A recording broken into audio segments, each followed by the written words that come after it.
रायपुरा गांव में मोहन नाम का एक आदमी था जिसके पास न बड़ा खेत था न बड़ी दुकान। गांव के रास्ते पर ही वह अपना ठेला लगाकर गर्मियों में आम बेचा करता था। गांव के लोग उस पर आंख बंद करके भरोसा करते थे। भोर का समय, रायपुरा गांव, चारों तरफ हल्का अंधेरा, पक्षियों की आवाजें सुनाई देने लगी है। मोहन अपनी झोपड़ी के अंदर से बाहर आता है, एक पुरानी टोकरी उठाता है और गांव से बाहर जाने वाले रास्ते पर चल पड़ता है। रोज की तरह आज भी उसे दूसरे गांव जाना था। वहीं से वह आम खरीद कर लाता था। रास्ता लंबा था, धूप भी लगती थी, लेकिन मोहन ने कभी शिकायत नहीं की क्योंकि यही उसका काम था और यही उसकी दुनिया। मोहन कच्चे रास्तों पर चलता जा रहा है। सूरज निकलने लगा है। दोपहर तक मोहन वापस रायपुरा लौट आया। टोकरी आमों से भरी हुई थी और अब बारी थी उन्हें बेचने की। दोपहर का समय, मोहन अपना ठेला लगाकर ग्राहकों का इंतजार कर रहा है। पहला ग्राहक आता है रामलाल। अरे मोहन, आज के आम कैसे हैं? अच्छे है रामलाल भाई, आज दोपहर को ही बगीचे से लेकर आया हूँ। खुशबू तो बढ़िया आ रही है। 2 दर्जन दे दो। अभी देता हूँ। मोहन से आम लेके रामलाल पैसे देकर चला जाता है। कुछ देर बाद बुधई आता है। मोहन भाई, आज आम कैसे दिए? 60 रुपया दर्जन है बुधई भैया। अरे वाह, इतने सस्ते। कल तो 70 रुपया दर्जन था। ठीक है, 1 दर्जन दे दो। धीरे धीरे और ग्राहक आने लगते हैं। कोई आम चुन रहा है, कोई भाव पूछ रहा है। दिन चढ़ता गया और मोहन का ठेला खाली होता गया। शाम होने तक आखिरी आम भी बिक जाता है। मोहन खाली ठेले को देखकर बहुत खुश होता है। रायपुरा में आम बेचने वाले और भी थे, लेकिन लोगों को सिर्फ आम नहीं चाहिए थे, उन्हें भरोसा चाहिए था। और मोहन ने वह भरोसा सालों में कमाया था। लेकिन कभी कभी सालों की कमाई को खतरे में डालने के लिए सिर्फ एक गलत कदम काफी होता है। कुछ दिन बाद मोहन दूसरे गांव से आम लाने जा रहा है। रास्ते में एक आदमी खड़ा है। भाई जरा रुकना। मोहन रुकता है। हाँ कहो, क्या बात है? क्या तुम ही रायपुरा में आम बेचते हो? हाँ, मैं ही आम बेचता हूँ रायपुरा में। मेरे पास आम है, देखने में बढ़िया, दाम में सस्ते। अगर चाहो तो देख लो। वह टोकरी की ओर इशारा करता है। आम बड़े और चमकदार दिखाई दे रहे थे। अरे ये तो पूरा पका ही नहीं है। 2 दिन में पक जाएगा। देखने में बढ़िया है, ग्राहक को क्या फर्क पड़ेगा? फर्क पड़ता है, और अगर कम दाम में मिल जाए तो तुम्हारा फायदा भी होगा। नहीं भाई, मुझे नहीं चाहिए। जैसी तुम्हारी मर्जी। मोहन आगे बढ़ जाता है। उस समय मोहन ने बिना सोचे मना कर दिया, लेकिन उसे नहीं पता था कि कुछ दिनों बाद यही बात उसके लिए इतनी आसान नहीं रहने वाली थी। फिर एक दिन मोहन हमेशा की तरह किशन के बगीचे में पहुंचता है, लेकिन आज बगीचा पहले जैसा नहीं दिख रहा। कई पेड़ों पर आम कम है, कुछ टहनियाँ लगभग खाली हैं। किशन भाई, आज टोकरी भर तो जाएगी? नहीं मोहन, आज सिर्फ 10-12 दर्जन ही पके आम निकले हैं। सिर्फ 10-12 दर्जन? हाँ। लेकिन ऐसा तो पिछले कई सालों में कभी नहीं हुआ। क्या बताऊं भाई, इस बार गर्मी बहुत बढ़ गई। कई आम पकने से पहले ही खराब हो गए। यह तो बहुत बुरा हुआ।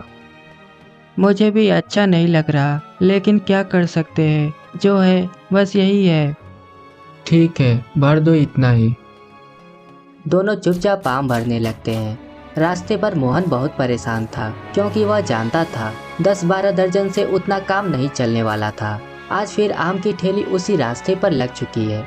लोग आते हैं, आम खरीदते हैं। दोपहर होते होते ठेला लगभग खाली हो जाता है। तभी रामलाल आता है। अरे मोहन, आज तो आम जल्दी खत्म हो गए। हाँ रामलाल भाई, आज कम ही आया था। क्या कम? लेकिन क्यों? बगीचे में आम खराब होने से फसल कम निकली। अच्छा, कोई बात नहीं, कल आके ले जाऊंगा। रामलाल चला जाता है। थोड़ी देर बाद बुधई आता है। मोहन भाई, 1 दर्जन दे दो। खत्म हो गए बुधई भैया। क्या सारे आम खत्म हो गए इतनी जल्दी? हाँ बुधई भैया, वो आज आम कम ही ले आया था। अरे नहीं, कितना मन था आज मेरा आमरस खाने का। ठीक है फिर। वह भी चला जाता है। कुछ देर बाद सुमित्रा आती है। मोहन, आज ठेला खाली क्यों है? आम है? नहीं, आज नहीं बचे। अच्छा ठीक है, कल देखेंगे। वह भी चली जाती है। पहली बार आम बिक जाने के बाद भी मोहन खुश नहीं था। अगली सुबह वह फिर आम लाने को निकल जाता है।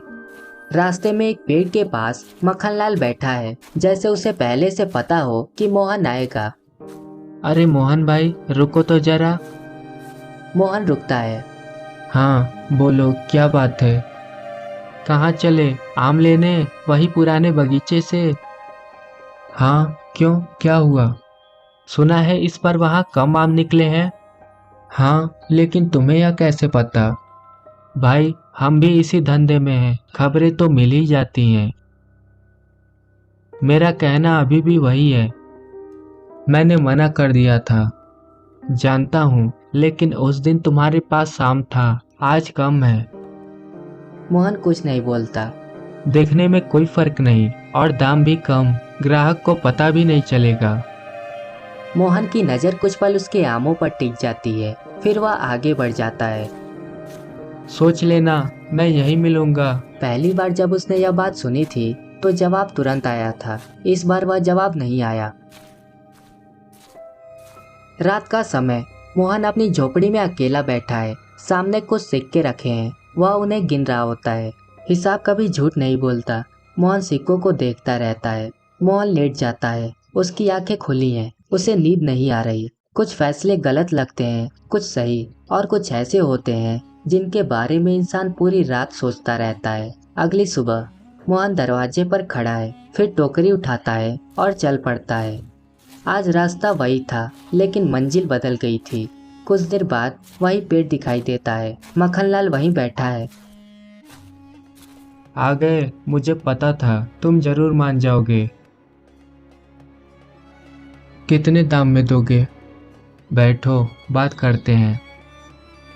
शायद कभी कभी इंसान गलत रास्ते पर एक कदम में नहीं पहुंचता, वह धीरे धीरे वहां तक चलता है। दोपहर का समय, रायपुरा का वह रास्ता। मोहन का ठेला सजा हुआ है। आम बड़े हैं, चमकदार हैं, दूर से देखने पर पहले से भी बेहतर लग रहे हैं। रामलाल आता है। अरे वाह, आज तो आम बहुत बढ़िया लग रहे हैं। इतने बड़े आम पहले नहीं देखे, कहाँ से लाए? हाँ रामलाल भाई, ये आम बहुत सुंदर है, नया बगीचा मिला है, वहीं से लाया हूँ। अच्छा है, 2 दर्जन दे दो।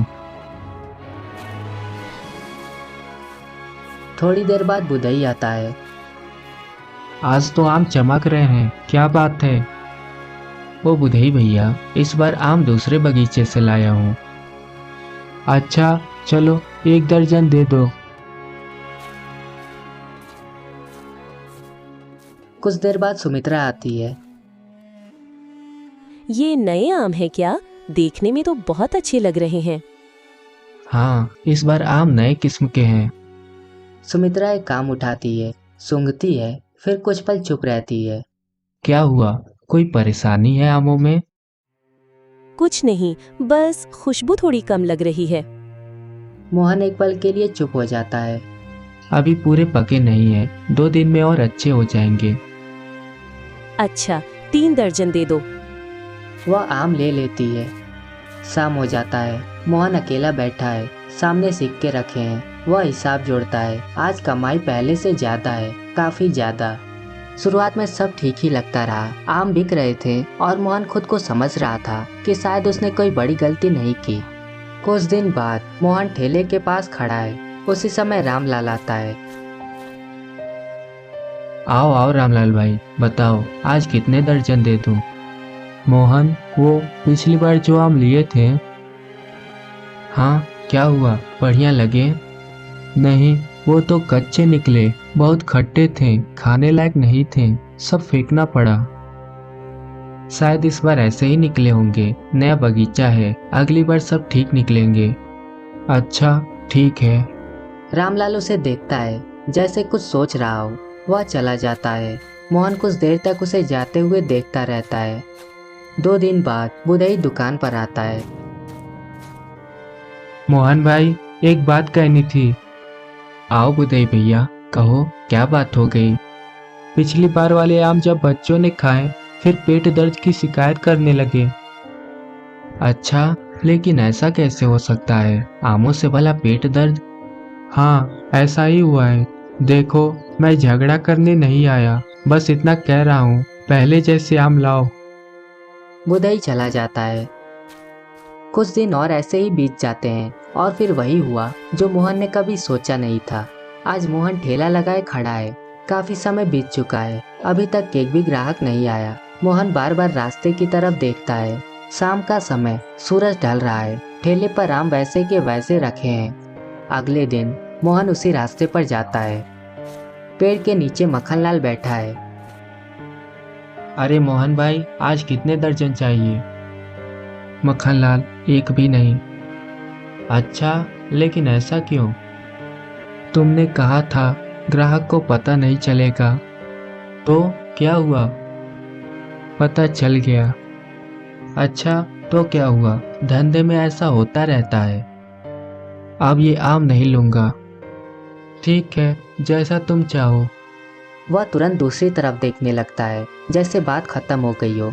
मोहन वहीं खड़ा रहता है, फिर वापस चला आता है। जिस बात ने मोहन की कई रातों की नींद छीन ली थी, वह मक्खनलाल के लिए सिर्फ एक सौदा था और कुछ नहीं।